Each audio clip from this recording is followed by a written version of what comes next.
ام المؤمنین سیدہ عائشہ صدیقہ رضی اللہ عنہا فرماتی ہیں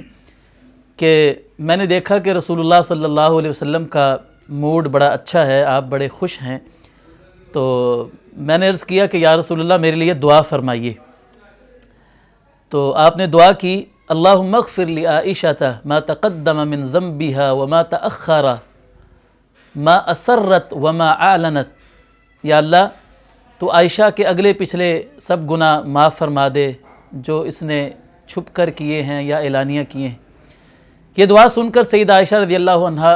ہنسنے لگیں، اور اتنا ہنسی کہ حتی سقط رأسها فی حجریہا، کہ ان کا سر اپنی گود کے اندر گر گیا، اتنا وہ ہنسی۔ تو نبی علیہ الصلوۃ والسلام فرمانے لگے کہ عائشہ تمہیں میری دعا نے بڑا خوش کیا ہے۔ تو عائشہ عرض کرنے لگی کہ یا رسول اللہ میں آپ کی دعا سے خوش کیوں نہ ہوں، یعنی آپ نے دعا ہی اتنی پیاری کی ہے کہ میں بڑا خوش ہوئی ہوں۔ تو آپ علیہ الصلوۃ والسلام نے فرمایا واللہ انہا لدعائی لامتی فی کل صلاۃ، اللہ کی قسم میں اپنی ہر نماز میں اپنی امت کے لیے یہی دعا کرتا ہوں۔